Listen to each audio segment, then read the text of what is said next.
Hello everybody, and welcome to the first day of the Locals Blood Bowl tourney. Specifically the first day of preseason. This is the first match played with these teams at all, and I am so excited. Anyway, we do have some things before we have to go over first. First of all, the Tale of the Tapes, which should be showing up now. This will be showing up for every single match, and it just gives some general information. All these things are pretty self-explanatory. Team value is basically the power of the team, etc, etc, etc. Some of these matches might not have a distinct team value because we didn't start tracking it soon enough. The record is what you'd expect, placing is what you'd expect, the race on there is also what you'd expect, but the strategy complexity variable is something that the AI spits out, telling me how complex the team's AI is. With all of that out of the way, let's get into this.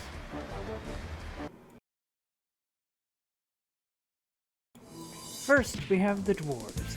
They're pretty strong, but not actually strong. They're skilled, and they're good against dodgy teams. But they're fucking slow. Yeah, they're pretty good.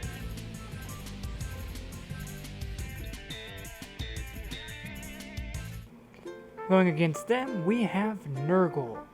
They're pretty damn strong too, in their own right. They kill easily, and wow, they really can hurt sometimes. They also have more brute strength than the Dwarves, though they lack all of the skills.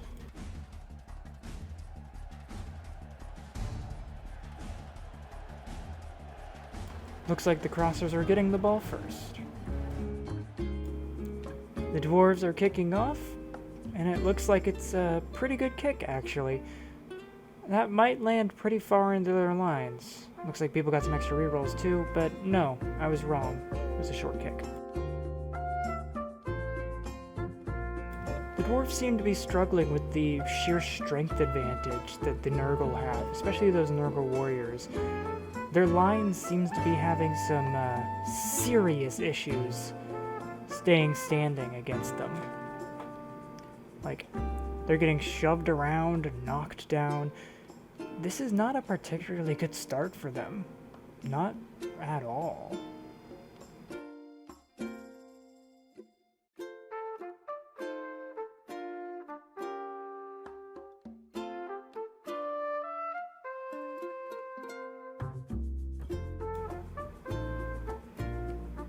And it looks like they're gonna go try to pick up the ball.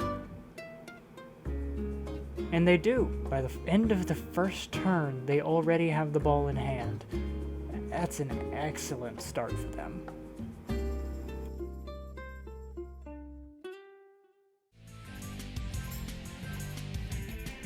After the terrible start for them, the Dwarves seem to be trying to build their shattered line back up. And they seem to be doing pretty well. They got a stun on Judy, and more opportunity to pick people up off the ground. It's actually quite possible they could do a little bit of damage.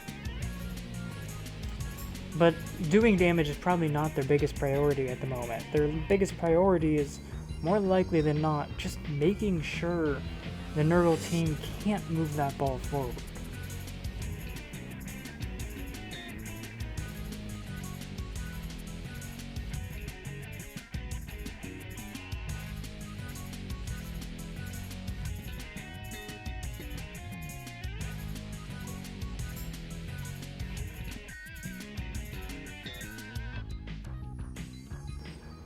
Looks like the repaired Dwarven line are causing some issues. Isabel is the ball carrier's punching, but it actually seems to work out, and they manage to get out without any further problems. Oh, that's an injury. Although, yeah, it looks like he'll be fine, but he's out for the match. Their last injury is pretty big because it means their Nurgle are already going down players. But it also looks like the Dwarves are dealing with an injury of their own to one of their Troll Slayers. That's not good. Ooh, and that's a bad injury, too. Alright, they using their apothecary on him, so he'll be back later in the game. It looks like they're attempting to clear a lane, having to use a reroll. And seeming like they manage it here. And it looks like the ball carrier, Isabel, is going to use that lane to get some distance forward and hopefully break through this incredibly solid dwarven line that suddenly showed up. It looks like the ball carrier's in trouble.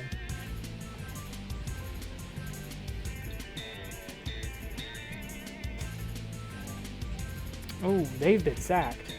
That's gonna cause issues, isn't it?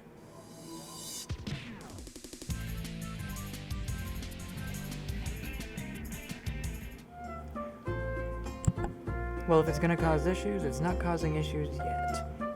Isabel is recovering the ball and moving forward.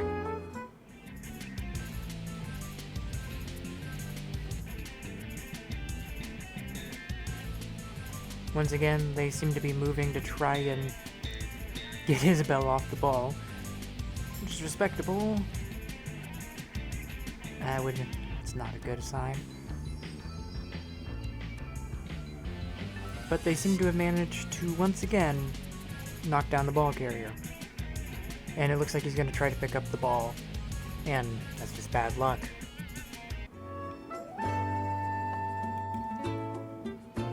Judy actually making a dodge here. But not picking up the ball very well. Re-rolling that. Yeah, no, they're not getting the ball from that.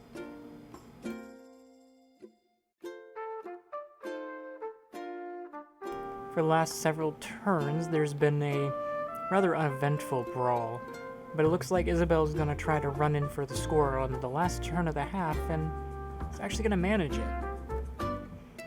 It's going to leave it as 0-1 at halftime. The Crossers in the lead.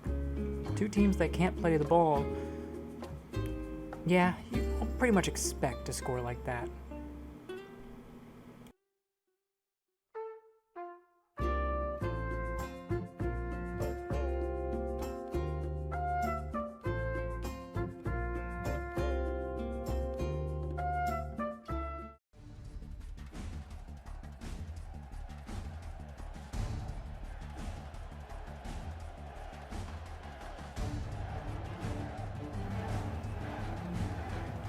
It's the start of a new half, and Nurgle is kicking off to the Dwarves. And it looks like there's going to be a short half, too.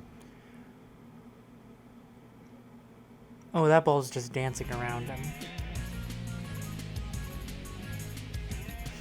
Looks like the Nurgle lines are quite broken, and the Dwarves are actually managing to pick it up correctly this time. See how this turns out. It doesn't look too good for Nurgle right now. Nurgle did have a pretty good defensive turn, though. Isabel's actually in the ball carrier's face, though she's not going to be staying there for very long.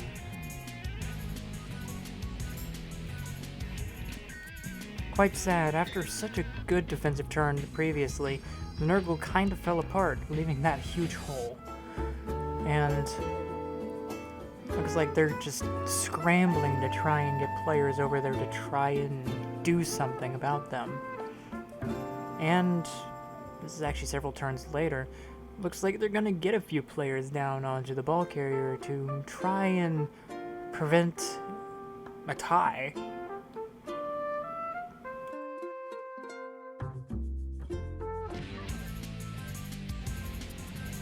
Mini Dragons moving some players over to try and remedy the situation.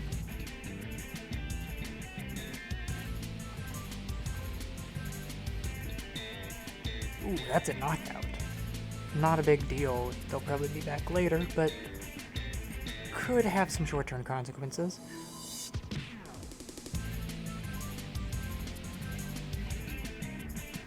Throwing a punch as the ball carrier seems to work out again. Oh, he's stunned. Looks like they managed to get out of that trouble. Andraw at this point seem to have very few players left on field, and it just looks like they're trying to get anybody they can over. Isabel, in this case, is coming over to try and stop them, but it doesn't look like it's going to work out too well. She just gets punched away again. And with that, it looks like a risk-free score. This game will end 1-1, as that's the last turn. Number 4, Ariel with the touchdown.